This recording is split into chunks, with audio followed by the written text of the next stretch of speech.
So our speaker tonight is David Warden, that's me. I was born in Bournemouth, so I'm a local lad. I won't tell you my life story. I've been chairman of Dorset Humanists since 2009, and I have been told by the vice chair that this is a job for life. However, my current term of office comes to an end on the 11th of March, and then you have an opportunity to vote someone else in if we get a nomination in time. But we haven't had any so far, so you may have to just poison me or shoot me or something like that. I'm also the Humanist advisor at Bournemouth University and the Arts University Bournemouth. So I'm the Humanist on 2 universities. It's a kind of informal chaplaincy role. The head chaplain there is an Anglican, an ordained Anglican called Ruth, and she's kind of built this multi-faith team around her. So we've got a Jew, a Catholic, a Muslim, and a humanist, and various other members of the team. So it's quite forward-thinking. You may have also seen on the news as well that Sussex University have just appointed the head chaplain at Sussex University is a humanist called James. So that's I think that's the first in this country. So that's very interesting. So before I make a start, you may want to give me the customary warm welcome.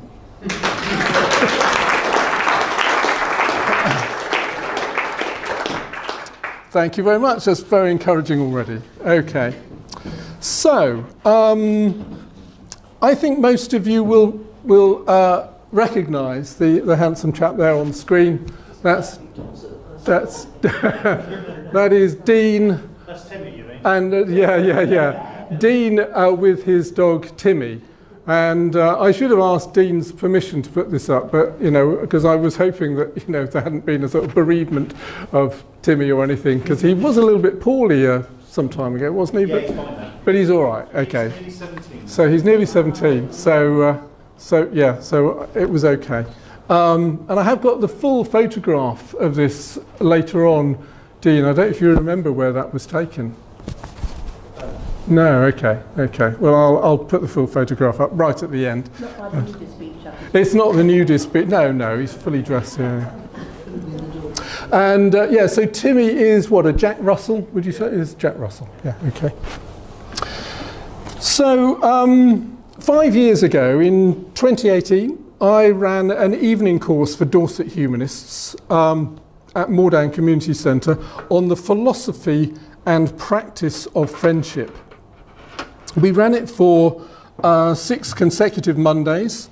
Was anyone actually on that course? Okay, a few, yeah, just a few hands have gone up. Okay, so you've come back for more, that's great. It cost just 10 quid for Dorset Humanist members, so it was an absolute bargain.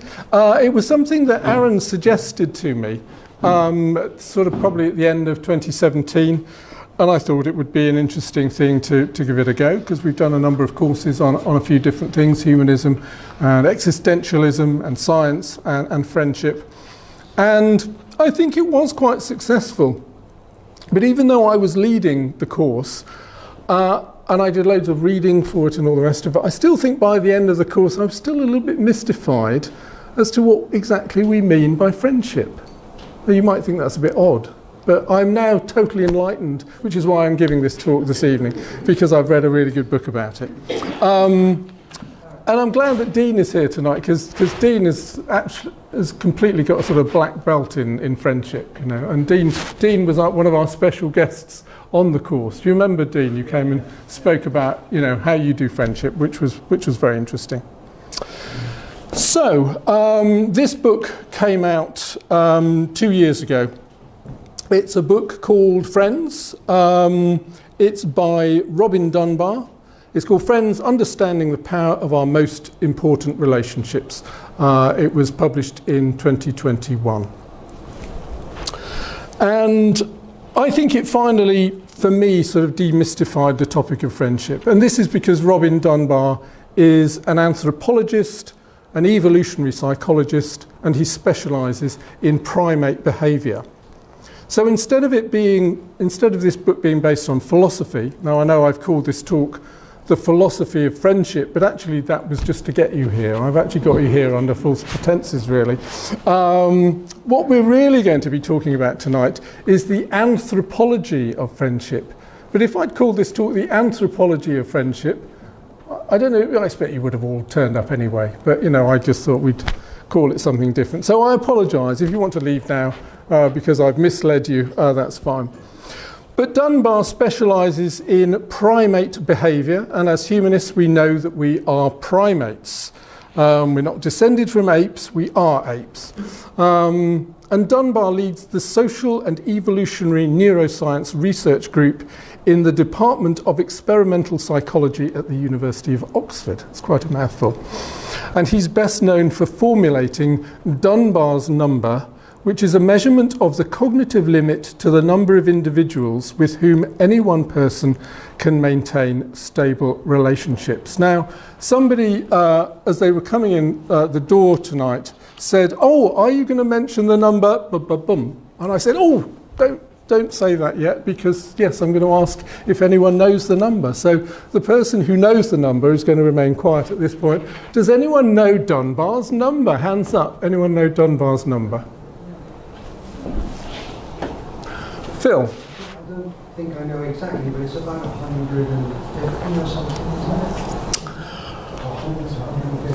it? Very good, very good. Fiona, were you going to... I've got something completely different in my head, but not necessarily... I thought it was something like 7. 7, oh right, okay. Oh right, okay, I don't know where that came from. Maybe that's someone else's number.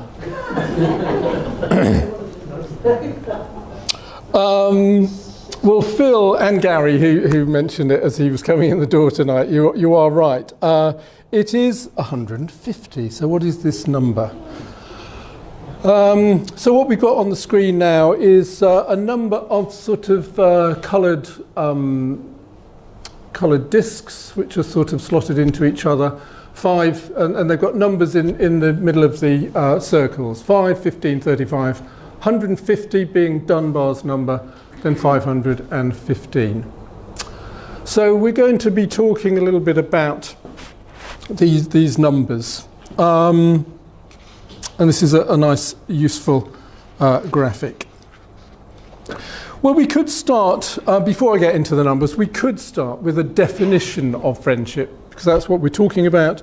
But all of the books that I've read on the topic agree that there is not one agreed, there isn't an agreed definition of friendship, which is a kind of philosophical problem, you could say. You know, no philosophers have been able to actually exactly decide what we mean by friendship. So it's a complex thing, and it can't just be boiled down to one simple definition. So I'm going to talk about how friendships are typically structured according to Dunbar's research. And I think we could say at this stage is that all of our friendships, all of our relationships are potentially friendships. But I think what distinguishes them is the intensity of the relationship, rather than people either being a friend or not a friend. I think maybe I've gone through my life sort of trying to categorise people into friends and true friends, and then there's everyone else, you know, and then, you know, how do you distinguish between those groups? So I think Dunbar is sort of a little bit more relaxed about this. You know, we just talk about relationships and see which of them we can call friends, but it's about the intensity of those relationships rather than slotting people into little pigeonholes. So it's not really a binary thing, friends or not friends. It's more of a spectrum. Now there are two main parts to this presentation. Dunbar writes about concentric circles of friendship and pillars of friendship. So on the next slide, I've got just a little, this isn't from Dunbar actually, but it's just something I found on the internet. So we've got concentric circles on the left of the screen there, just coloured. It's just to illustrate the point really of concentric circles. And then we've got the other circles in the bottom right-hand corner of the screen there, But they're representing the same thing. You know, there aren't two separate concepts here. It's just that the graphic on the right-hand side just kind of puts the numbers in there. So we're talking about concentric circles. This, I actually based this talk initially on a seminar I did for the students up at the university back in October, I think. And when I started talking about concentric circles, a number of the students said, "Oh, what are concentric circles?" But I mean, it may be because, you know, English was their second language and they just hadn't come across that concept before, or maybe they'd never studied sort of geometry. Okay, so Dunbar writes in the book that that human friendships are typically structured in concentric circles. So right in the middle, you can either see on the screen or imagine it, there's an inner circle of about 5 people, a very small little circle right in the middle. You can also think of this like a dartboard, you know, but we're not going to be throwing darts at the screen. But I'm sure you have an image of a... Yes, Simon. Sorry, David.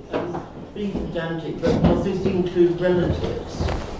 I'm going to come on to that, actually. Yeah, I will cover that. I will answer that question, Simon. Yeah. So, right in the middle, tiny little, like a sort of bullseye, you could say, like in the middle of a dartboard, there's about 5 people. Now, these are your closest, most intimate friends. Now, don't worry if you do not have 5 close, intimate friends. But if you do have a small number of intimate friends, we can put them in that inner circle, in that little bullseye spot in the middle of the dartboard, if you want to call it a dartboard. I shouldn't really be using that image because you'll start thinking about throwing darts at people. So these are the people who meet your needs for intimacy. So what do we mean by intimacy? Well, it could be romantic or sexual, or it may just be someone that you feel close to, someone perhaps you can tell your secrets to. Now, this inner circle doesn't have to be 5 people, but 5 is usually the upper limit of this core group. So this group may include boyfriend, girlfriend, husband, wife, or partner. It could include your best friend, if you have one. I don't know if are you all of the generation where you know things like BFF? Who knows what BFF stands for? Best female friend.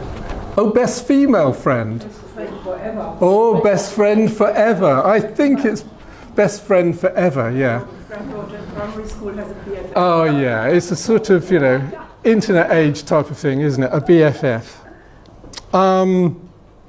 But friends are rarely forever. I think we probably know that at our age, or at my age anyway.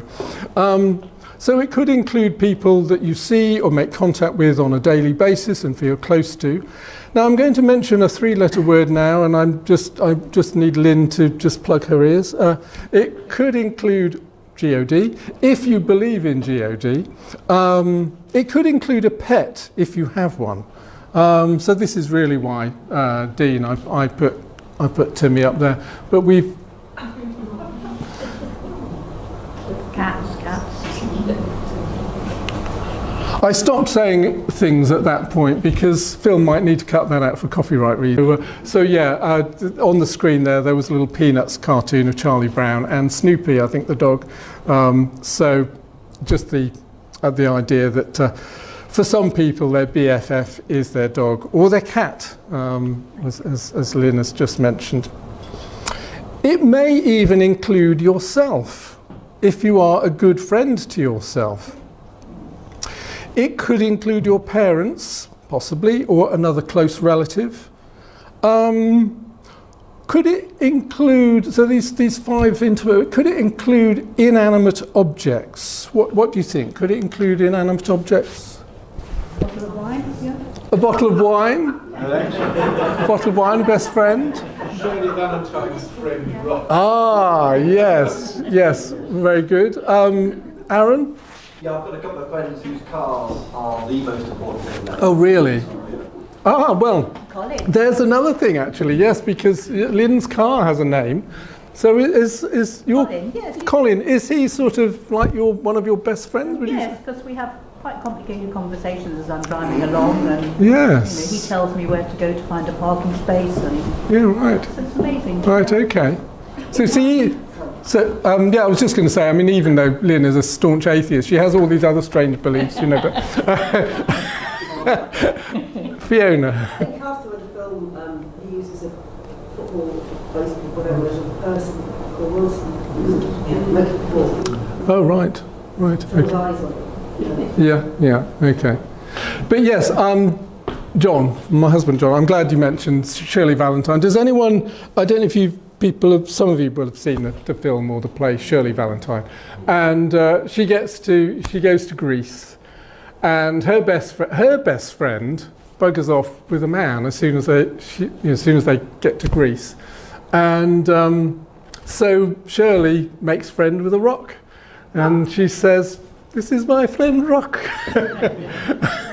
and she talks to her friend Rock for the rest of the week. Yeah. Oh, she does meet a man. Yes, eventually. Yes. So it could perhaps include a rock. Could it include a soft toy?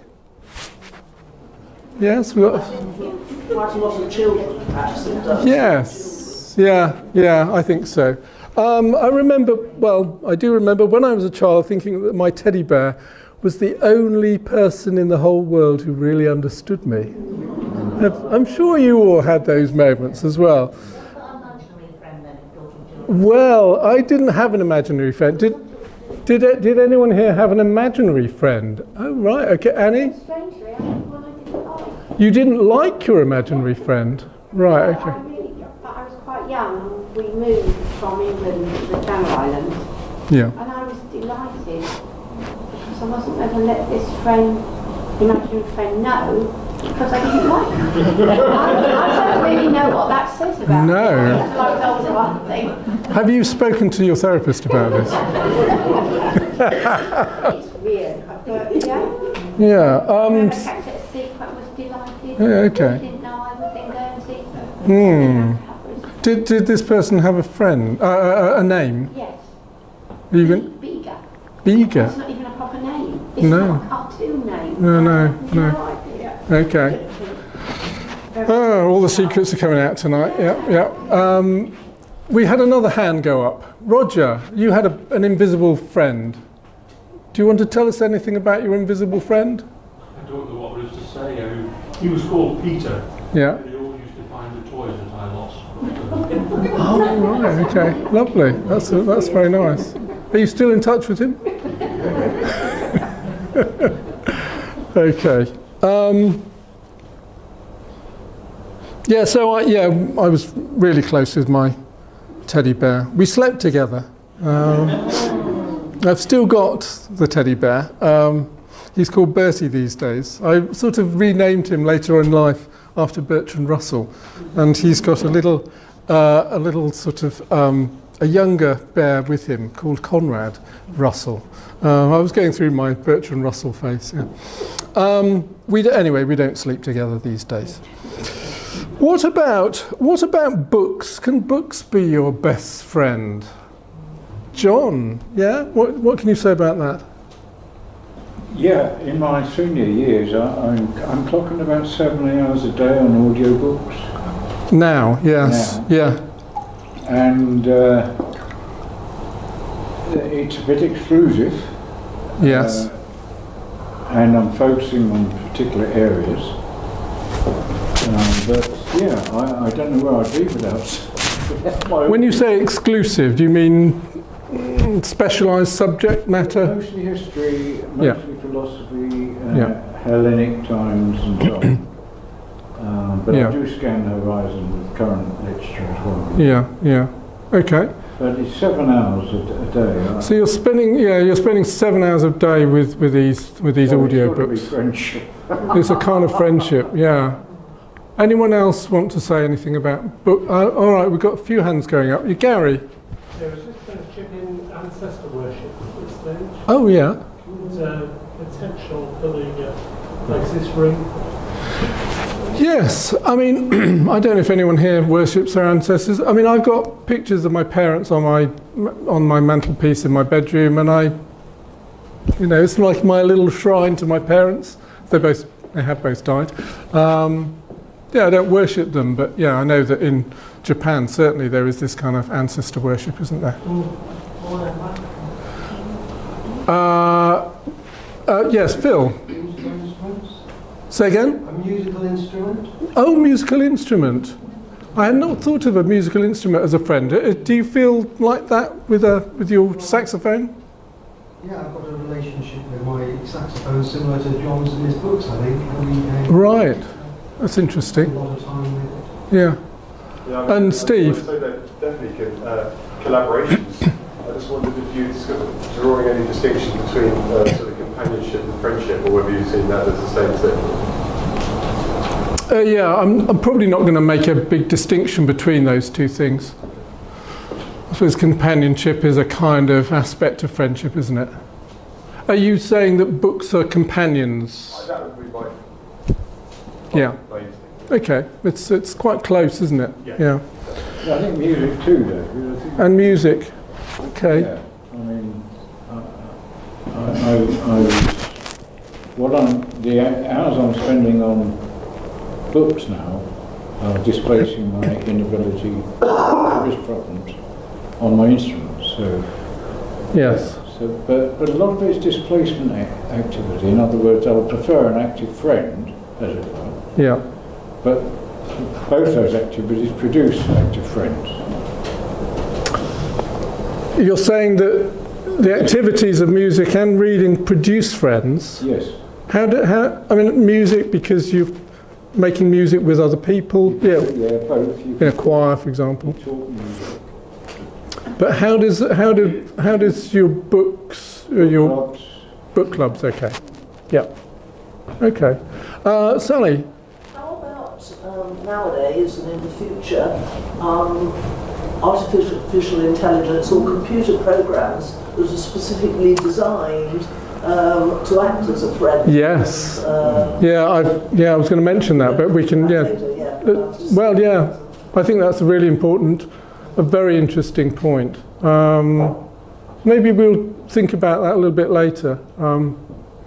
Kathy. I just feel to be a friend is reciprocal, and therefore I couldn't have. I could give friendship, say, to an animal, I could give friendship back to me. I don't think I do, you can do. But I can't say how a book is, because a book doesn't get anything from you. Not all of it doesn't get anything from you. No. It might give you friendship, but you're not giving it back, so I'm not sure if that can be friendship. Okay, that's an interesting point, isn't it?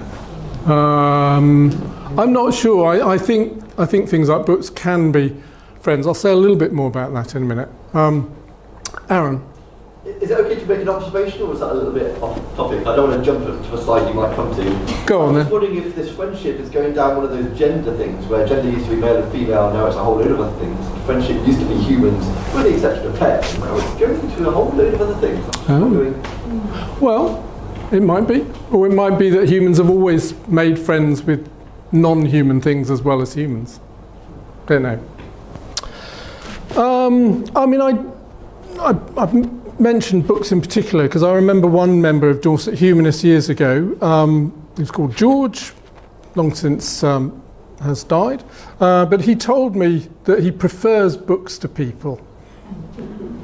There may be some people here who prefer books to people, and that's okay. I think it's because books are written by people, and there is a kind of intimacy there with what you're reading. But I take Kathy's point as well that the author doesn't know that they're not getting anything from you, but you're getting quite a lot from them. Can you pay for intimate friends? I thought of two ways you can pay for intimate friends. One is a therapist or a sex worker. And the therapist is cheaper, but maybe not as much fun. Now, I had, when I was training to be a therapist, there was one client in particular told me that I had become his best friend. And we were trained to deal with that because it was quite a normal thing for for clients to feel that way, because that client had been able to pour out all of their innermost feelings to me, and so and I was probably the only person that they'd been able to. That's why they come to a therapist. As the only person that they've been able to relate to in that particular way or connect in that particular way. So, a therapeutic relationship is very intimate, although it is very one way. You're not supposed to become friends with your clients during or after the therapeutic relationship has finished. Okay, well, we're spending quite a bit of time on this core group of 5. It can be made up in various ways. But 5 is not a target. If you don't have 5 people in this group, it's not the end of the world. If this group is looking a little bit empty in your life or underpopulated, it might be because you prefer it that way. Solitude is fine as well. But you might want to increase the number of people in this group. It might be that that's what's missing in your life, possibly. I don't know. Now, the core group of 5 doesn't stay the same forever. People can join the core group and they can leave it. So what can cause people to leave the core group of 5? Well, geography. Geography? You just move, yes. Like that. Yes, yeah. Why else might someone leave that core group? Age? As you age and that person ages. Yes. Oh, go separate ways? Childhood, teens to older. Yep. Different things in your life. Yep. They just move back a couple of circles maybe because you're not. They can move into a different concentric circle. Yes, okay. You have opinions on subjects, can't you? That suddenly, I'm thinking like things like Brexit. Oh. That's our first mention of Brexit. You'll have to pay a fine for that now. No, things like that. We saw that real relationships been quite for years. Yes. Set up over something really pathetic, really. Yeah. They did. Yeah. I hadn't thought of that one, but yes, the Brexit factor. Aaron? Yeah, if said friend gets a relationship, yes. then it becomes more important. Yeah. Death, of course. Bereavement. But is that the end? Is that absolutely the end of a 5 friendship? Depends how you approach the memories of people. Betty? I was just going to say, I've got a friend I've had for 60 years. We've worked together. She's a Christian, very much so, and I'm not. Yeah. It doesn't come stop the friendship. No. Just accept. Yeah. Is she in your 5, would you say? Oh, I think probably the only one. The only one, right, okay, yeah. Not quite, but Yeah. yes, definitely, yes. Okay. Yeah, I mean, again, I'm just thinking my parents. So my parents have died, but there's still a very special relationship. I'm lucky, very fortunate that I still feel I have a special relationship with my parents, even though they've died. Isn't friendship also something, like I have a friend, I've known her for 14 years, and but we hardly ever speak or see each other, but whenever we do see each other or talk on the phone, yes. we feel so close, and that's mutual. Yeah. So I can't explain it, she can't explain it, but there is a bond, yeah. And it's been there for 40 years, and I cannot imagine that it will ever change. And what are the gaps between seeing her? A year. Could be a year, okay. Sometimes even more, it has been more, because I used to live in Germany, and she's British, so she's in the UK, so sometimes we didn't see each other for a year. Yeah, okay. Annie? I think money, not in I had a friend, it's a friend of a friend, and that friend won quite a big amount of money. Now, they used to go shopping together and buy clothes and things. Because all of a sudden one is incredibly wealthy, so they're hardly looking in the same shops.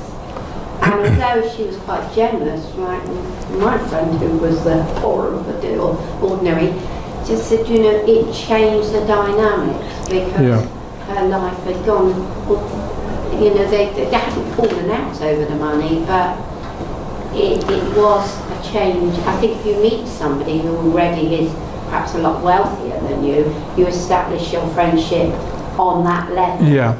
But whereas you were perhaps similar at that time, they were young mums with kids and struggling with things. Yeah. And one, you know, she said the belt for her outfit would cost more than my friend was spending on the shoes and the whole lot. So you just change things. So winning the lottery can be disastrous in some respects. You might not want. Yeah, you might lose one load of friends, but of course you gain all sorts of new friends with lots of lovely rich people. Yeah. Okay, yeah, interesting. Simon, have I sort of answered that question you had about, can it include family members? I think it can. Okay, so what can cause, I just wanted to mention, I'll come on to that in a minute. Okay, what can cause people to join this group of 5? I mean, it's fairly obvious, I suppose, but what occurs to you? How do people join that group of 5? Aaron? Joining Dorset Humanists. Oh, okay, interesting. Common interest. But joining the group of 5 is a pretty exclusive little group. I think it's different for everybody, but for me it's like trust earned. Yes. I mean, I don't meet you now and I decide you're in my group of 5.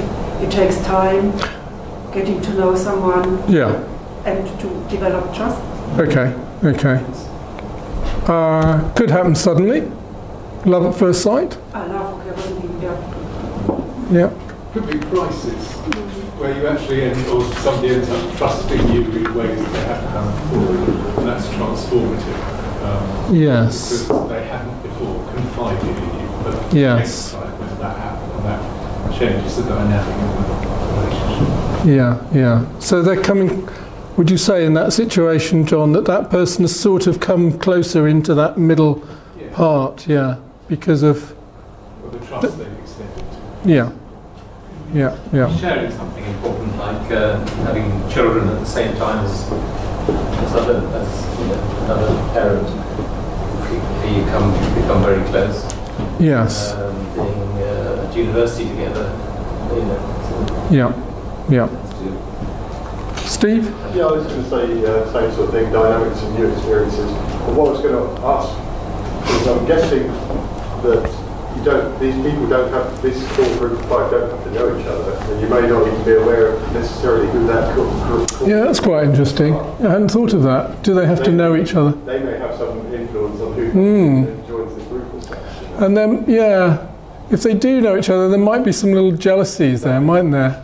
Some tensions. You might want to keep these people in different compartments, possibly.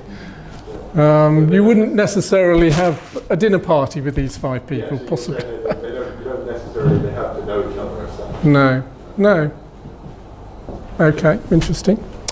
Okay, so you might fall in love, you might join a new group, strike up an intense new friendship with someone. So the core group can change over time, but it can't grow to many more than 5. Why can this core group not grow to more than 5? That's the typical upper limit. You can't have 20 people in this group.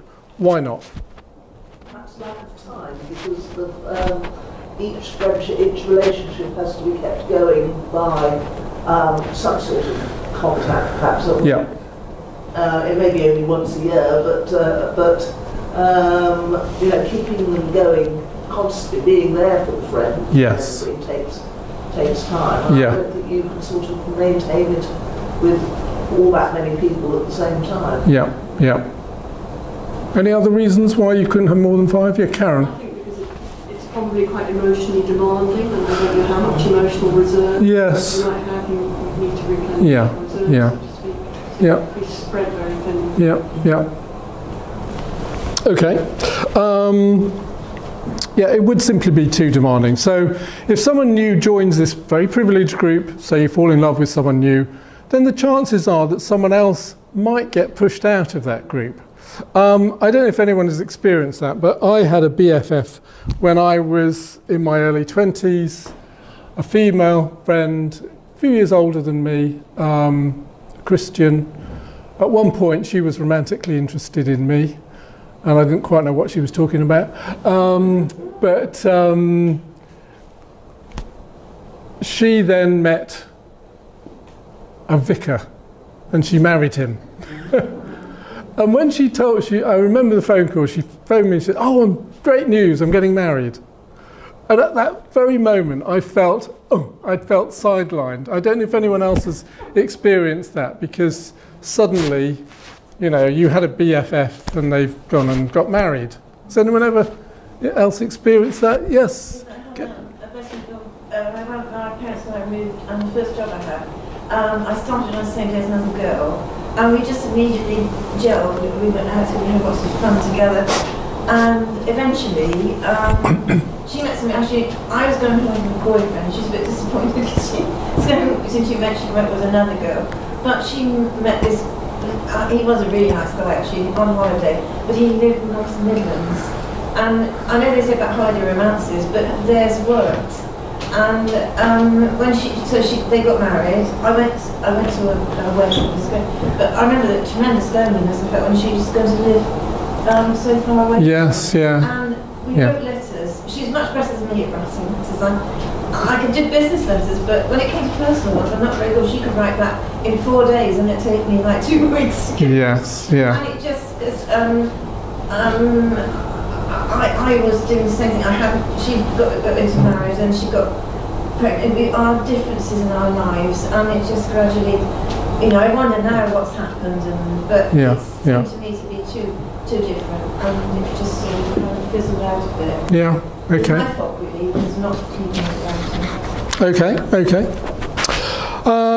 Okay, so this is all part of being human. Our friendship groups are not permanent structures. We should think of them like maybe like clouds, to change the metaphor there. They're changing shape all the time as we go through our lives. So let's, we spent a lot of time on the 5 group. Let's talk about the 15 group.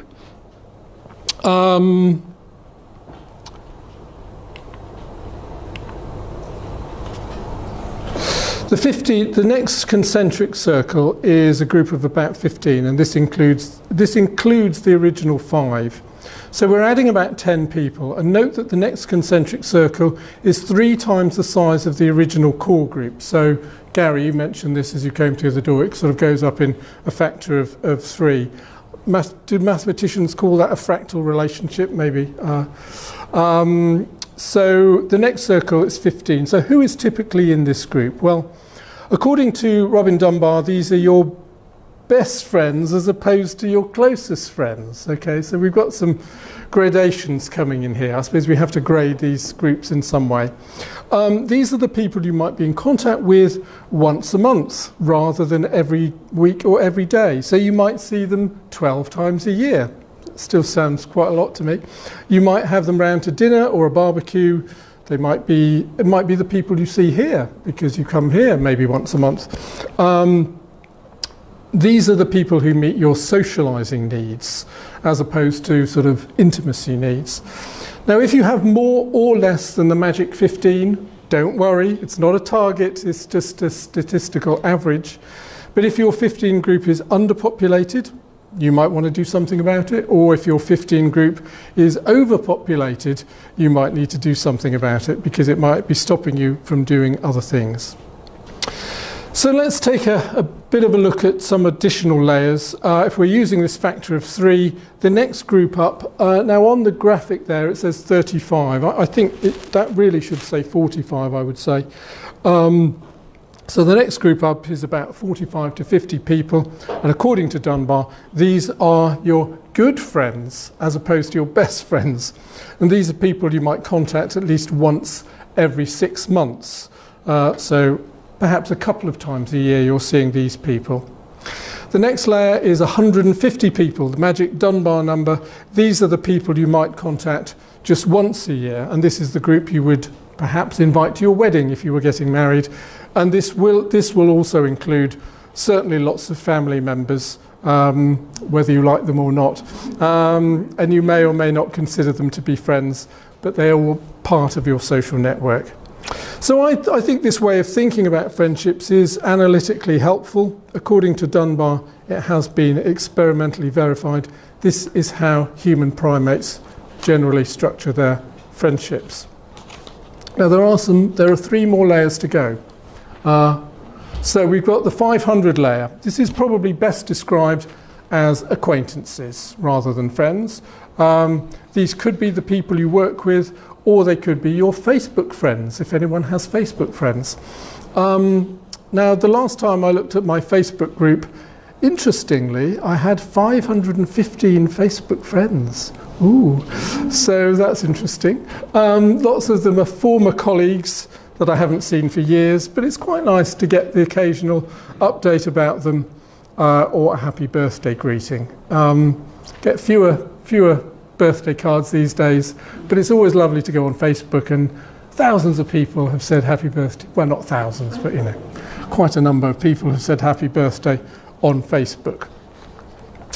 So, and lots of people on my Facebook friendship group are part of a global network of humanists, so I may never have even met them. And Facebook is constantly saying, do you want to be friends with all of these people? And it could go on and on forever. And you see someone on Facebook and they say, you've got 56 mutual friends with this person. And you think, why is that? And it's because they've all sort of clicked yes because they're part of this sort of global humanist network. So I try not to sort of click on every single one. It would become ridiculous.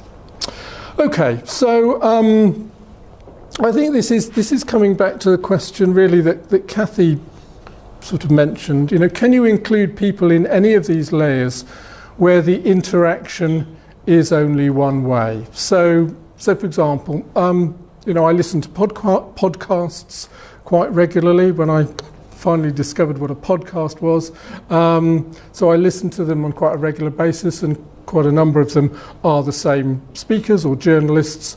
They don't know me, but I listen to them sometimes every day. So in a sense, they are part of my social world. So do I include those people in some way? We've kind of touched on this already, but what do you think? Fee?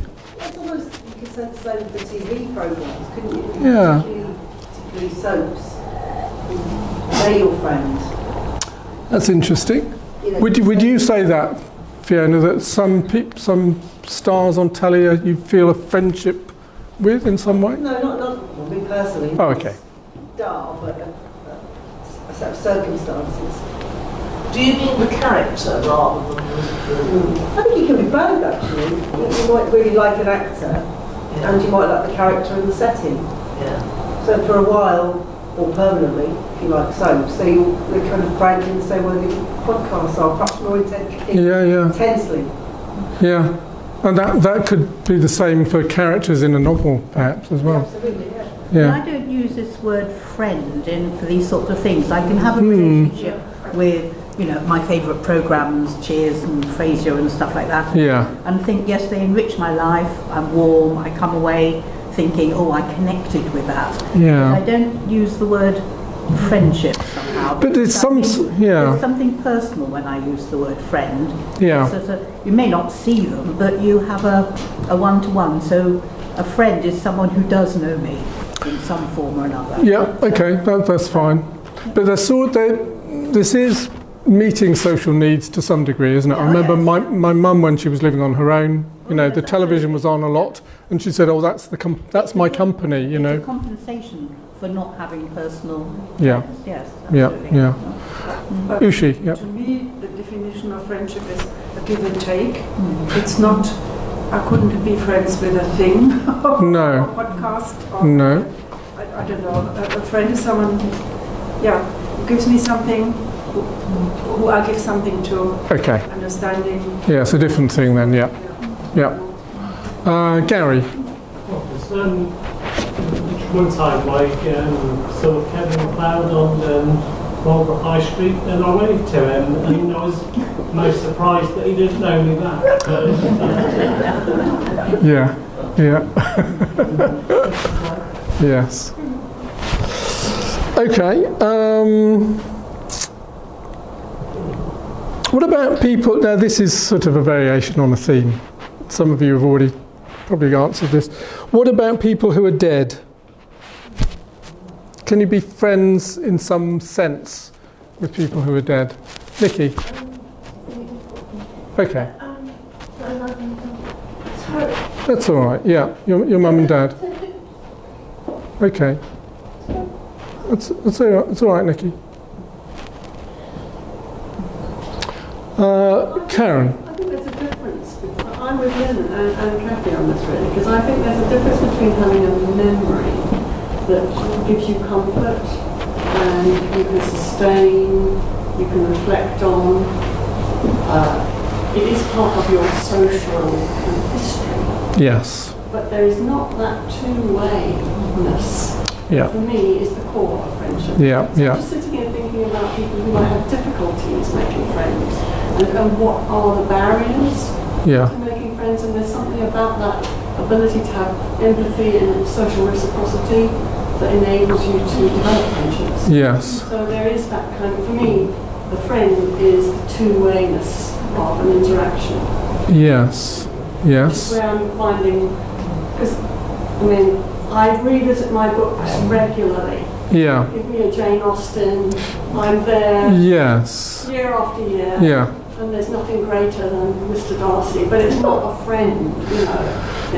It's a comfort because it's predictable, I know it, I love the style. Yes. I wouldn't be saying that the book is a friend though.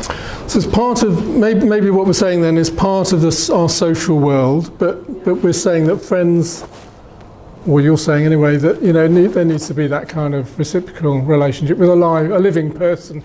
Yeah. Okay. Aaron? Yes, you get this on social media, and people will add you sometimes as a friendship online, talking about Instagram and things like that. And then you think, well, I'm quite flattered that this person sought me out and added me, whatever. And then a couple of weeks later, you realise they've stopped following you. Off you go. Yes, and that's one way it doesn't work. And then you get this within, like people like some of our speakers we've had. You'll follow them as like a minion that's bowing down to somebody important. And if they don't follow you back, don't forget that then. Yeah. Okay. So you want that reciprocation? Yeah, Simon. Yeah. So the talk set me sort of thinking in terms of what attracts you to some people and not others, and negatively with people. And I'm thinking one really important thing is you have your own identity to build up. And if you meet people who respond positively to that, so you feel you can open up to them because they're sort of friendly and sort of validating you as you are as you're being, you know, that's a very positive thing. And I think, you know, that can maybe with a dead parental figure, you know, you might still feel that kind of thing, you know, kind of fondness for them, and that somehow they validated you as you. But equally with people where you rub each other up the wrong way, and they're not prepared to accept you as you are, then you rapidly sort of probably start to feel the same thing back. You know, it's quite a big list there. Yes. Yes. You know, many other factors of desire, admiration, all sorts of different things. Yeah. Okay. Kathy and then Betty, and then I better carry on with what I've got. Yes. Does Denmark define friendship? Does he define friendship? Yeah, because he's making these things, so what's he saying? Not really. I mean, basically he's just saying, look, this is how human beings structure their social relationships. And you say you've got 150, was it good friends or friends? I can't remember what you're saying. He said the 5 are the people who meet your intimacy needs. The 15 is your close friends. The 45 is your best friends. 150 is, I think when you get to 150, I don't think anyone would say that they've got 150 friends as such. So how does he do this research if he has to define what a friend is? I don't get that. Okay. You're questioning his methodology, yes, but that's fine. I don't have an answer for you, Kathy, but all I'm saying is that he's he's got this, basically saying this is how we structure our relationships. He's probably saying that up to about 45 is friends. I think beyond that, it's the intensity. It becomes very. The intensity is much less, isn't it? That's what he's saying. There's quite a few more hands going up. Betty, Di. Yeah, so I play tennis, indoor tennis. Yeah. And we have about 18 in the group, and 4 people play at a time. So all the other people are sitting on a bench next to each other like we are now. And what you do is you start talking to each other and you begin to know about their families and all sorts. And literally they just become your friends because you're going to see them every week. Yes. You know quite a lot about them. Yeah. So if you join a tennis group and a table tennis group and bowling and meals out like the U3A, yeah, you very quickly would get to the 150. Right, okay, yes. Yeah. But I don't know how to define. And it depends how you define it. I mean, I think what I'm saying, Kathy, is that after 2,500 years of philosophy, none of the philosophers have been able to define friendship. So, but you're expecting Robin Dunbar to have defined it. So. Yeah, he's come up with a fact.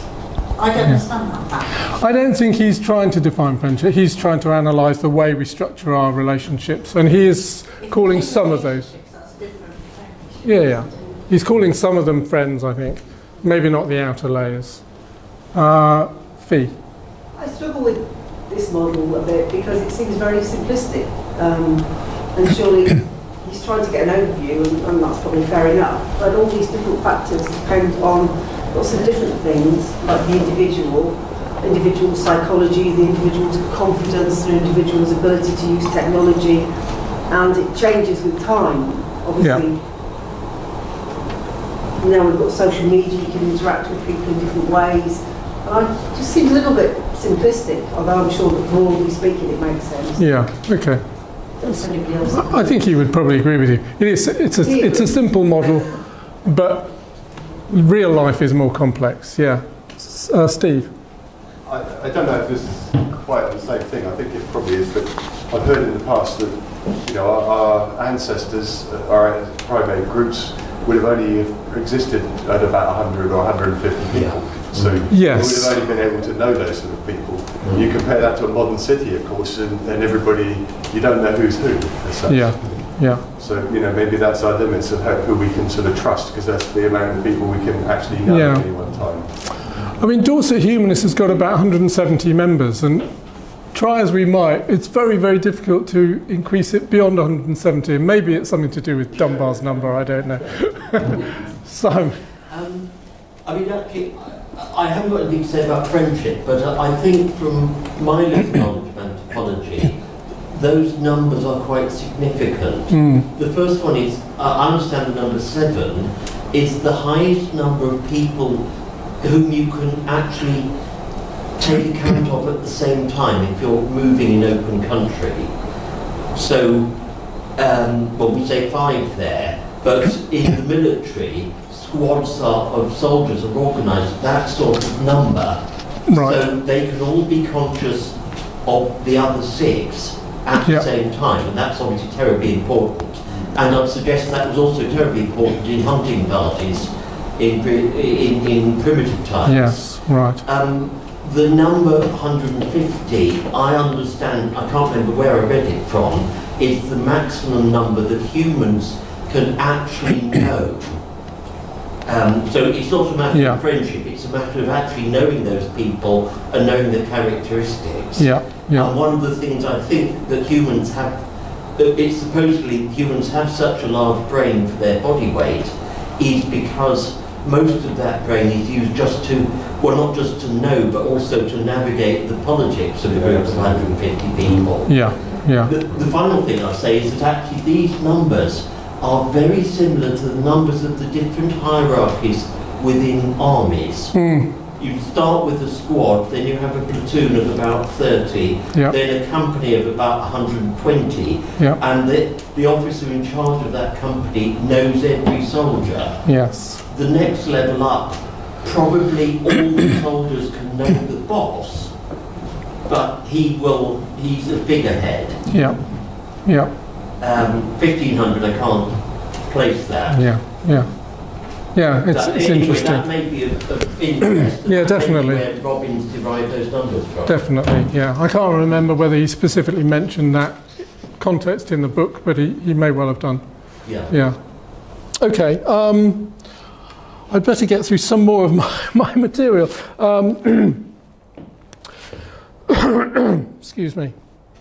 So, okay. So yeah, we were thinking about people who are dead. Maybe you feel an affinity with Bertrand Russell, or Elvis Presley, or Princess Diana, or Jesus. Russell himself felt a kind of spiritual affinity with Shelley, the poet, even though they lived a century apart.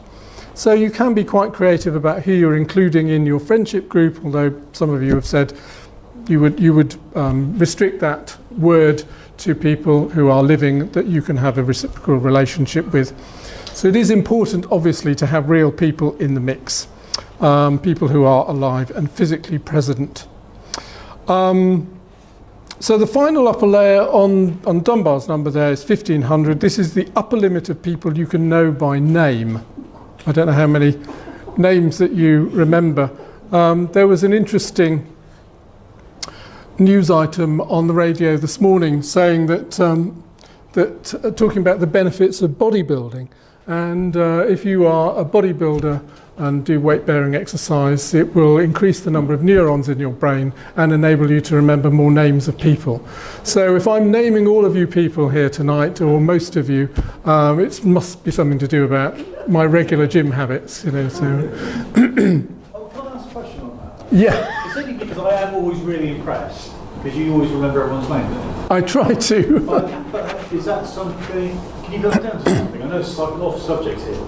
Maybe. Can you put that down to something? Put it down to something. It's simply down to effort. Okay, so yeah, and it's about. So before every event, and this is why it's helpful if you do sign up on Meetup. And it's even more helpful if you put a picture of your face on there rather than a heron, which is Sally's got a picture of a heron, but I know Sally anyway. So I study faces and names, and when I meet people this evening, so I've met Ella and Di, and so Ella I've memorised that's like Ella Fitzgerald, although Ella doesn't really look like Ella Fitzgerald, but I've tried to make that kind of connection there. And Di, well, Di is Di, you know, so yes, Di Shelley, yes, that's right. So it's just about making a little bit of extra effort rather than somebody tells you their name and you immediately forget it, you know. So. But it does take me a few goes. I just say that I'm rubbish with names, but I recently went on a holiday and there was 118 people that I'd never met before, and I could remember quite a lot of names. Yeah. I thought it was essential for my survival. Yeah. So you can train your memory as well. But David, is it fair to say our capacity to recognise people is greater than our capacity to remember? Yes. So John is saying our capacity to recognise people is much greater than our capacity to remember names. That's because we've lived for millions of years probably without language, you know, and our ancestors lived without language. But our recognition of faces has been fine-tuned over millions of years. But names are a more recent invention. Yeah, I think that's true. Okay, where have we got to? Now, one more layer to go, and then I'm going to start talking about the pillars of friendship. I do need to keep an eye on the time, but it's great that you're all contributing. There is a small inner layer of 1.5 people. Ooh, what's that all about? This seems a bit odd, doesn't it? How can you have an inner layer or an inner circle of 1.5 people? Does anyone want to guess how that might work? 1.5 people? I'm trying to map it onto my childhood memories when we were free-range kids. Right, okay. I think you're going a bit cold there. I'm a boomer, so we had a free-range childhood. Okay. You could form a friendship and then drop it for another friendship and you can have a pool. Yeah. You move in, and that 5 in the middle is a fairly constant. It could be repopulated from people all the time. Okay. That's not quite what I had in mind, John, but that is interesting. I think I'll just tell you. So I think what Dunbar has in mind here is, again, I say a typical marriage. What's a typical marriage? But we'll, for the sake of the argument, we'll say there's a typical marriage where there are 2 people in the marriage. We're talking about not more than 2 people in a marriage. But one of the partners, typically the female, also has a female best friend. I don't know if this is making any sense to you.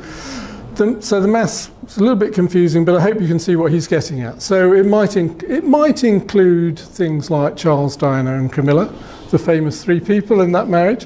But the basic point here is that women apparently are more likely to be able to have 2 people in their innermost circle, a partner and a best friend, a husband and a best friend, but men usually only manage 1, a partner or a drinking buddy, but not both.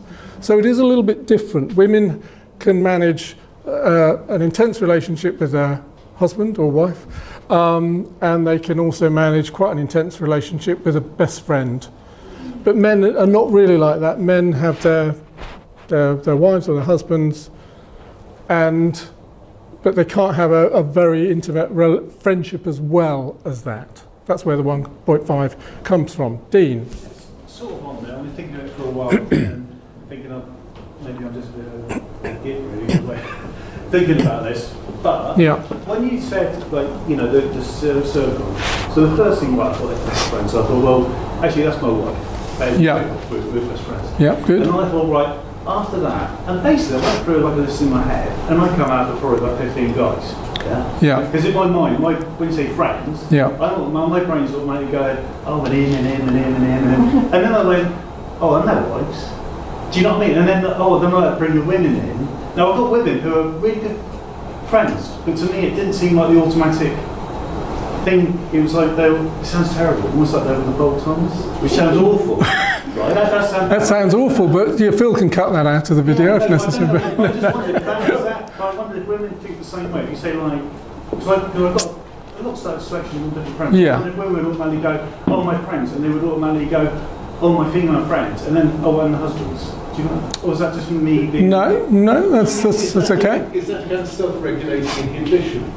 In the sense that your wife is the focus of your fidelity and friendship, but then to automatically first include other females, you might be thinking that's a threat to that unique relationship. But the blokes probably don't. I don't think so.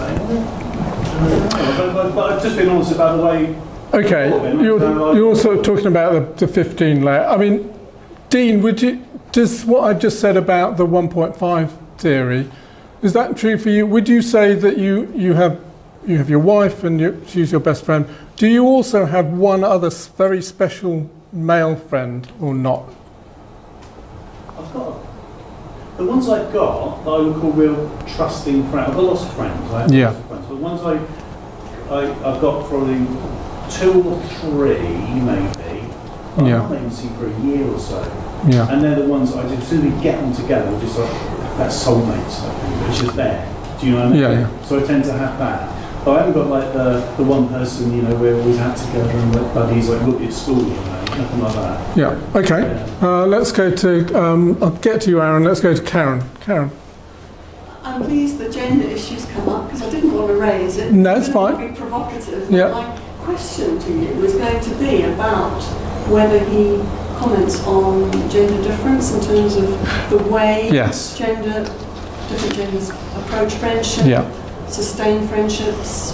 Because, I mean, just from my personal, very limited life experience, it seems that women approach friendships very differently, have different quality of friendships, and have different mechanisms to oil the wheels. Yeah. And interestingly, what Dean said about the ladies being the bolt-on, my experience is the other way around. Right. And it's the women that tend to do the work, and it's the husbands or the partners that are the bolt-ons. Yes. I'd be interested to know what he says. Yeah, I have got a little section on gender differences coming up, so we'll get to it. But yeah, thanks, Karen. Aaron? Yes, just addressing Dean's thing, because I thought about that a few weeks ago actually, and I was thinking, which friends would I have a one-on-one lunch with, or a meal out or something, and which ones would be part of a group, and I narrowed that down. So would you go out with your mates' wives on a one-on-one, or were they part of a group? And the ones that you would have one-on-ones with, I think, are the 5. Yeah, because I can't. I've got lots of female friends, and I can't imagine, hey, I want to go out to something. It would be one of the blokes I just look at my phone. Oh, there you go. Yeah, I talk to them at a great time, but I wouldn't. I'd have a different relationship. I think I have different conversations with a woman than I have with a bloke as well. Which, I think you're just getting different conversations, the way you talk to each other, and it's just me. But okay, I'm sure it's not just you, Dean. Yeah. Okay, so.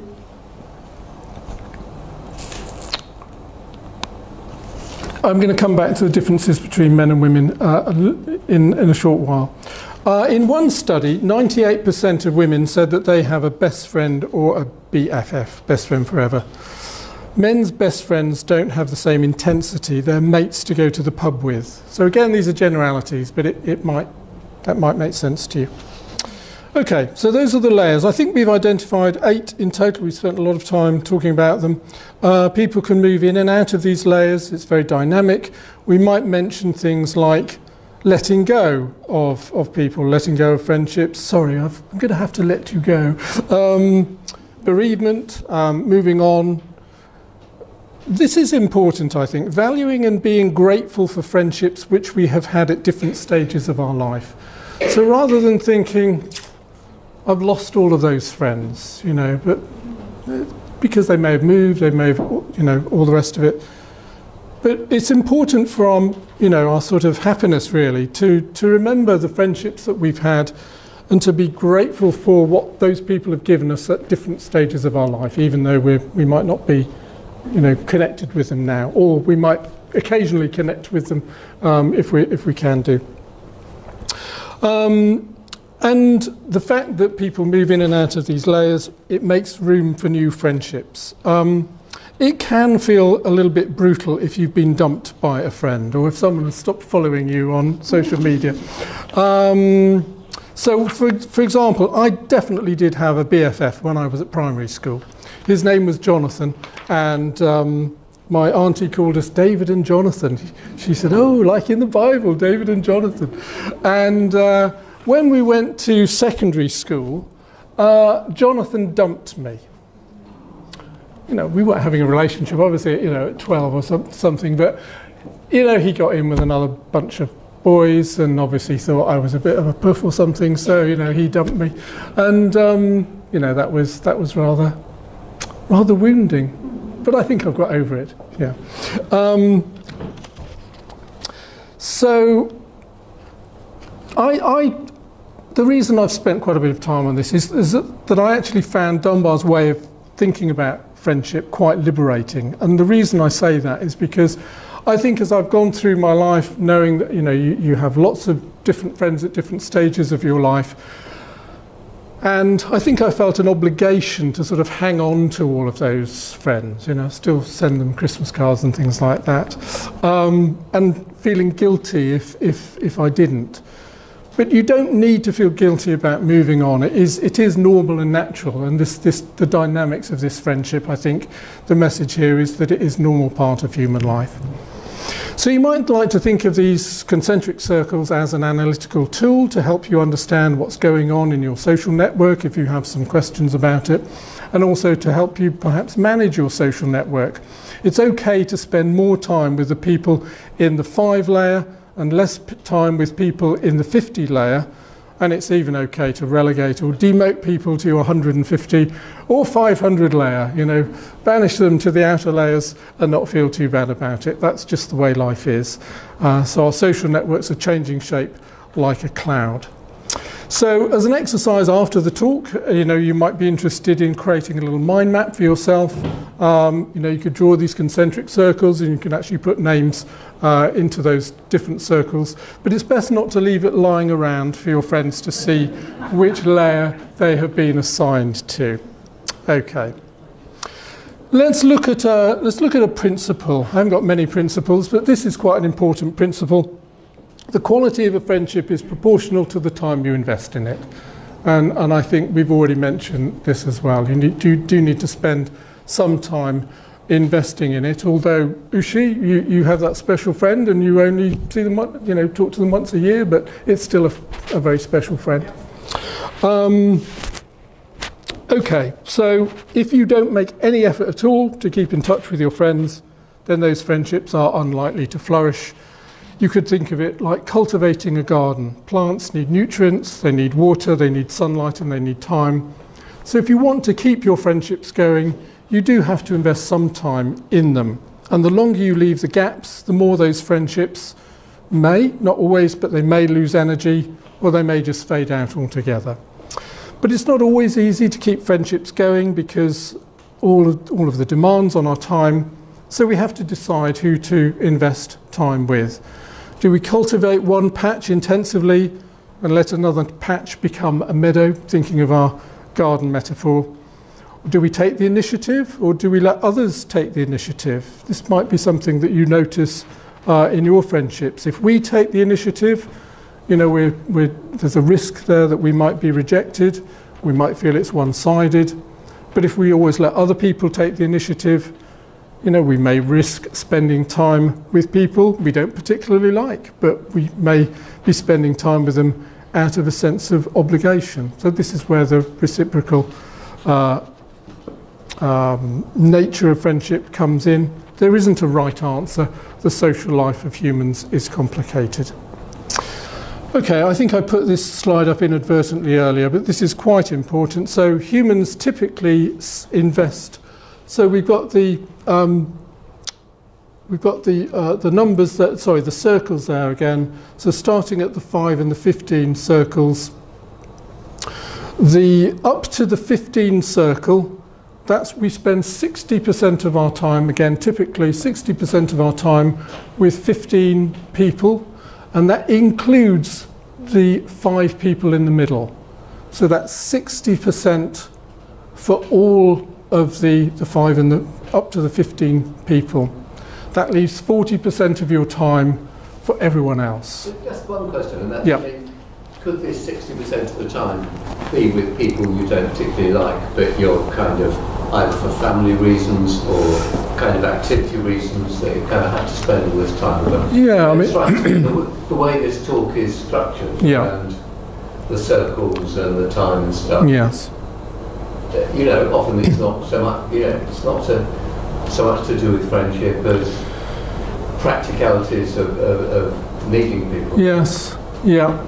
But that would still take up. So however you categorise those people in that in the 5 and the 15, you might still be spending the bulk of your time with a small number of people, which leaves not so much time for everyone else. The lady behind me mentioned about women working harder to sort of make time for friends and oil the wheels and be supportive and be proactive. I think it's terribly important with kind of real friends, but we haven't done much to define what real friends are as opposed to people that you need to get on with. Yeah, and that's because I don't find that helpful, making that distinction between real friends and non-real friends or false friends, or let alone annoying people that you're forced to. Yeah, it is a different thing, but it is an important thing, isn't it, to recognise that there are. So you're talking about family relationships, obligations, etc., and maybe caring relationships. Yeah. Okay. Work relationships. Yeah, work. Or work relationships. Yes. 60% of your time you're spending a good 40% of your time asleep, aren't you? You're not actually... Okay, well think, right, don't think of this as your entire time budget. This is your friendship time budget. Okay, right. Yeah, or your people time budget. So it might include people that you're caring responsibilities with, but it's not including work time.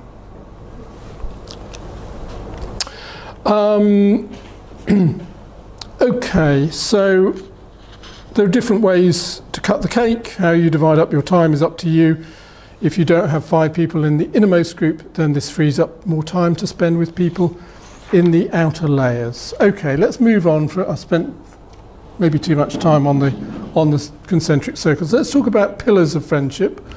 So this is what Dunbar calls the 7 pillars of friendship. There's that number 7 again. It's always a good way to sell a book, isn't it? The 7 secrets of. Well, before we specify the 7 pillars, we need to look at the concept of, I'm going to pronounce this word homophily, from the Greek homophilia, meaning liking the same thing. And there's a well-known phrase, birds of a feather flock together. So this is, I mean, I actually prefer the word homophilia to homophily. I just think it sounds nicer.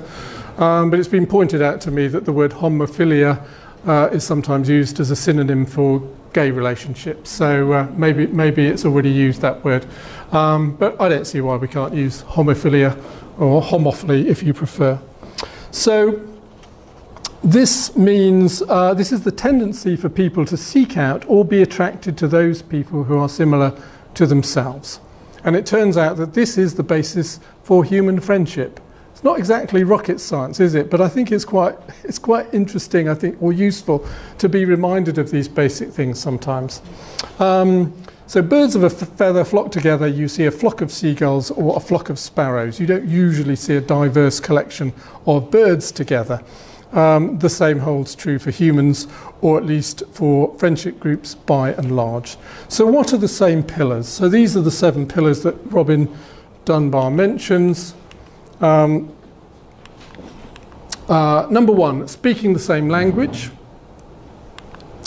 Number 2, growing up in the same geographical location, especially during the core teenage years. So I don't know if this means the same town or the same country, maybe the same town, but possibly the same country. Number 3 is having had the same educational and career experiences, so similar schools and universities. So I'm thinking here in terms of careers, doctors and nurses. You know, you may know of doctors and nurses who've got married, or that you may know of teachers who've married each other. I know that most of John's friends are former teachers or former pupils. Sharing the same hobbies and interests. You might join a choir, or you were talking about various groups. Di, you were talking about various groups, and you meet friends that way.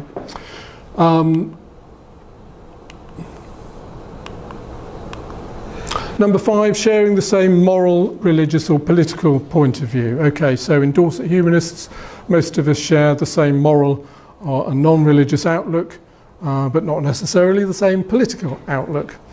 Number 6 is sharing the same sense of humour, and number 7, this was sort of also ran probably to make up the 7, but sharing the same musical tastes. Now, Dunbar writes that the more of these boxes you tick with someone, the more time you will be prepared to spend time with them. So we're thinking metaphorically of time as something you can invest and perhaps get a return on your investment. So I want to just take a couple of minutes to look at my friendship with Aaron. I hope you don't mind, Aaron, if I use you as Exhibit A. So Aaron, I think we tick box number 1, don't we? We do. Yeah, we tick box number 1. I don't think we tick box number 2 unless we think of England as a geographical region, but you weren't born in this local area. Probably not box number 3. There's not a huge overlap there either, is there? In terms of schools and universities. Box number 4, same hobbies and interests. Well, I'm not a Star Trek fan, but we both have an interest in physical fitness. You could say that that's something we've got in common. Box 5, I would say, pretty much moral, religious, and fairly similar political points of view.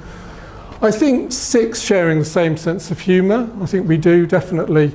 And musical taste, I know that you like the piano. Yes. So you do have a little bit of an affinity there as well. So if someone ticks all 7 of these boxes, you might call them a 7-pillar friend, but they're probably not going to be in your innermost 5. They probably are going to be in your innermost 5 if they tick all 7 boxes. But a 3-pillar friend, someone who ticks 3 of these boxes, is probably going to be pretty good in terms of potential friendship. If you have nothing in common at all with a person, it's very unlikely that you will be friends with them. But there are some more pillars, you could call them subsidiary ones. So Dunbar just thinks these are the most important 7, but there are lots more we can talk about. So sex or gender, we tend to prefer people of the same sex or gender. This is why friendship groups, I think we've already been talking about friendship groups sort of going off into different gender categories. I mean, Dean, I think you sounded as though, you've got your bunch of mates and then the wives are sort of the bolt-on, but then Karen was sort of saying the opposite of that, the women are the friendship group and the husbands are the bolt-on. The same sexuality, same ethnicity, same age, class or socioeconomic background, personality, food tastes, sports, and I think I've got 15 there.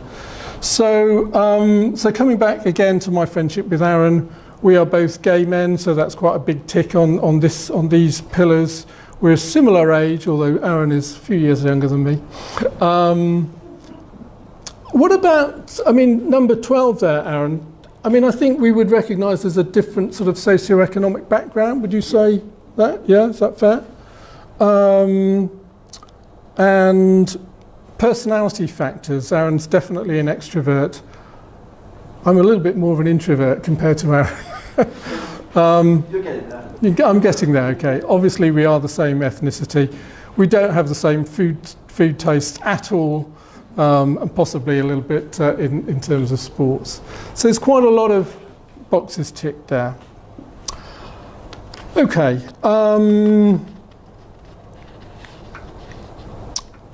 This is, just a little bit of a personal disclosure, nothing too personal. When I was at school, I noticed that boys tend to go around in groups with other boys. So Dean, I reckon if you were at my school, you would have been this guy going around with a bunch of other lads, and I would have found that quite difficult to sort of join. Maybe because of my sexuality, but it may also be because I was an evangelical Christian, there are a couple of barriers there. Now this is another difference between boys and girls, or men and women. Girls are quite happy with dyad friendships, so one-on-one friendships. That's not to say that girls don't sometimes have a girls' night out, but girls are quite happy with one-on-one friendships. Most of my best friends when I was growing up were girls. They weren't girlfriends, but they were just sort of, best friends. When I came out as a gay man, I did find other gay men, and then I could have those sort of, one-on-one friendships or group friendships with other gay men.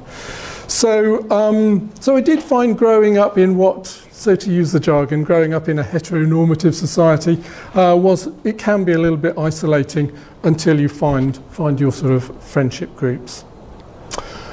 Okay, let's, what have we got here? I think we can start to wrap up fairly soon. Okay, men and women, coming back to Karen's question about differences between men and women. Men and women, again, these are statistical averages. I'm sure there are lots of exceptions, but men and women do tend to behave differently as regards friendships. Women tend to be better at it. And all the books I've read say that women are better at friendships. You may want to dispute that. But women's friendships tend to be based on conversation and gossip. Nothing wrong with that. Men's friendships tend to be based on doing stuff together, like going for a beer or rock climbing or cycling. Women's friendships are more emotionally intense and possibly more volatile, and men's friendships tend to be a little bit cooler emotionally. So I'd be quite interested to know your reactions to what I've just said there about differences between men and women. Does that ring true, or is that or not, Dean? Well, definitely the emotion. I know, like my wife and her group of friends. I know my wife gets pissed off with it because there's a little bit of bickering going on, and oh bloody hell, she said this and that way. And when those go out, never, ever, don't happen. But having said that, when you do get things, when people have emotional issues, in our group we've had a couple of relationships break up recently. Yeah. And I'll go out to those places, complete surprise to me, because those things we didn't talk about. Yes. The girls probably knew, well, we knew there's been an issue, they ain't been getting on for years, and I don't know. Yeah. So what Dunbar's saying here sort of rings true in your experience. Anne, you think it rings true? I think our friendships are different. I mean, within that, there's probably an overlap, but I mean, my husband's idea is, texting his mate when the football's on and they take the mickey out of each other because their team's just got 4 goals against them or whatever. That to him is a conversation of friendship. But he's not going to put his arm around his mate to say, what's wrong, and where girlfriends do all of that, depending where the friend is. But we draw more. I know with my friends are happier about all sorts of aspects. So are men missing out in some way? It's just the way we are built differently. I don't agree with this. I think there's room for everybody to be what they want and equal opportunities and all of that. But I think we are wired differently. But there is overlaps. There's men that are very much more thinking perhaps as women do, and fucking their own women do, perhaps quite hard at nails as such. So I don't think you can generalise on everybody. No. I would agree we have different types of friendship. Okay, yeah. It's reminding me of a sort of joke story which sort of relates to all of this about how men and women have developed. And if you go back to caveman days, the men, they just had one job to do. They had to go out and kill some game and bring it back. So they would get into a little huddle with the other men and say, before they went out, and say, right, you go around the left, you go around the right, but then you must not talk, so you mustn't develop your brain because you had to be quiet, because you had to sort of get things. But then in actual fact they were in competition with each other, because whoever actually got the knife in and killed the game, they got much more sex when they got back to the camp, because they were the hero of the day. So with men it was one job to do, focus on it, don't talk, and be in competition.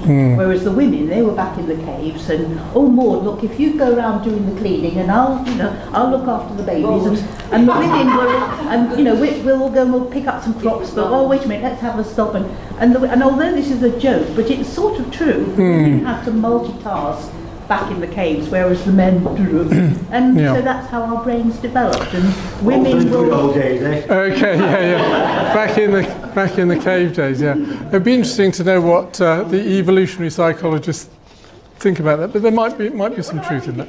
From sort of being reinforced by sort of that there is, although that's a jokey story, but there's an element of women have always had to be multitasking, working with other women to achieve. Have evolved differently. Whereas the men have to be very much sort of on the one thing and not develop their relationship. A few hands have gone up, so let's quickly. Ushi. I just wanted to agree with you. I think for women it's always been crucial to have friends, because like men, they when there were wars, the women were left on their own. They had to, a woman on their own in the olden days, she was lost. She had to have friends. Okay, so we've gone slightly on different evolutionary pathways. That's interesting. Aaron and then Steve. Well, I think in the gay man's case, the gay men went out and they caught the animals and they went back and they all had sex. But I think there's a difference. Right, okay. With the same sex, I mean, we got a half dozen gay people in the room. I don't necessarily fall to those criteria. I think there's a lot more fluidity in that. Yeah, okay. So you're saying with gay people, there's a bit more of an overlap in terms of gender differences and things. Yeah, so yeah, probably. Well, I think gay men are lucky in that they have some of the superior qualities that women have. Absolutely, absolutely. I agree with you, Lynn. Okay. Steve? Yeah, I was worried about falling into stereotypes and stuff. I mean, yeah. Right at the beginning of that, it talks about give birth to a family flock together. Yeah. But the time seems to be to get to know different people.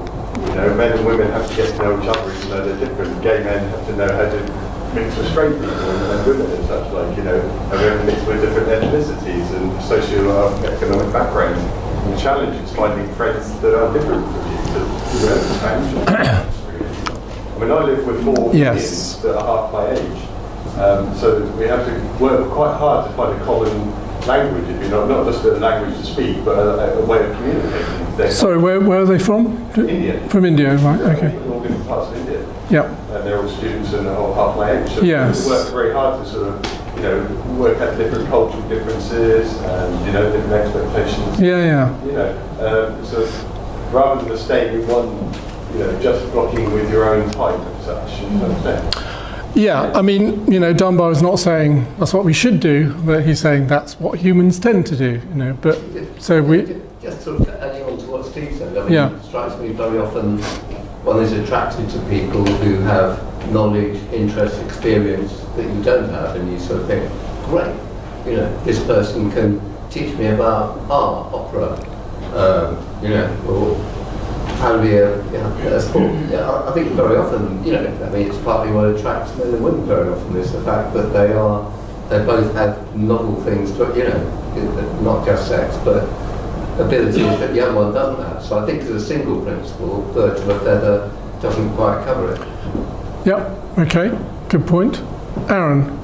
Yeah, no. Oh, you're done, okay. Yeah, Mark? Parenting, I'm an old person. When I was young, I was brought up, I was told, if I wanted to be a little bit emotional, I was told I had to be a man, and what that meant. And do you think that's changing now? With, like, supermarkets introducing aisles, like there was always blue for a boy. It still happens now, these princess parties and that. Yes, I look yes. at parents today, they're not just repeating the same old bollocks, basically, you know, I was forced on me, or is that now changing? I hope it is, yeah. Just, you know, because it would have been so much easier, I think, if I was allowed to be a little bit more emotional, I was completely locked in. Yeah, sure. Okay, I'm just conscious of the time, so let's just try and get to the end. So I've just got a few more things to say and then I'll sum up. So personality differences or disorders. Some people find it difficult to make friends. They might have a diagnosis like Asperger's or autism. These personality types do pose different challenges and might require different strategies for making friendships. Doing things together might help people in these groups, but you may have some thoughts on that. Let's move on to health benefits. Friendships are important for pleasure and for health. Friendship triggers chemical responses in the brain. Endorphins, which are a natural painkiller, oxytocin, which is a bonding hormone, and dopamine is a pleasure hormone. We need friends for support and to enjoy life. Having friends and social contact is good for our physical and mental health, and conversely, not having friends is bad for our physical and mental health. You know, one of the worst things that can happen to a human is you know, being abandoned or being shunned. This is why, you know, certain groups that shun people who stop believing in certain beliefs, you know, can be so damaging and so painful. So we are wired to be social and to belong to groups. Quick personal anecdote. I was once asked by Jeff Jones. Jeff Jones was a member of our committee a number of years ago. He asked me, David, how do you fit everything in? and I was working at the time, and I was chair of Dorset Humanists, and I said to him, well, I don't have any friends. I don't have time for friends. And he just laughed. He didn't believe me. There's a little bit of truth to that. My friendship group is you lot. Maybe you're my 150 friendship group. John and I do have other friends. Quite a lot of them are John's former colleagues, teachers. And I genuinely don't really have time to cultivate another garden of friends. You're it, so be nice to me. You are of course nice to me. Social media can augment what we're doing in the real world, but it can't replace the real world. You may have some theories about what's happening with young people and maybe spending too much time on screens, not enough time actually physically developing friendships. Skype and Zoom are better than just texting because you're getting some facial interaction with people, but spending too much time online and not enough time actually meeting people has been found to increase depression and loneliness. We do need to meet people physically. Let's just have a quick thought about robots. The future is nearly with us. How many people are looking for, or how many people have already got a robot friend? I mean, is Alexa your friend? John, have you got a robot friend? I play a lot of chess. Chess, yeah. I play a lot of chess. Yeah. And you don't make friends playing chess. There's a formal way of behaving and so on and so forth. You shake hands and you nod. But it's like dealing with a bank clerk. When the game's done, that's it. Yeah, yeah. That's like being with a robot. Okay, so it's not a friend. Okay, Aaron, what do you think? Yes, I have an Alexa, and I talk to her quite a lot, and just asking how this found this and what all the questions. And I've got another friend who runs his life in his house in the background, and he was just, oh, shut up, you bitch. I said, don't talk to her like that. I said, you shouldn't get, so he's disrespectful, and I just feel, even though it's a robot, it's a wrong behaviour. Yeah. I'm just saying, I get very cross with a friend of mine who talks to Alexa badly. Well, sir. No right. Yes. I'm going to tell a quick story about John. John is not very keen on, my John is not very keen on sat-nav, and we were coming back from Wales one day, and sat-nav took us the wrong way, and you were very abusive to sat-nav, and we call her the lady, and the lady, she never gets irritated or impatient, it's just rerouting and all that business.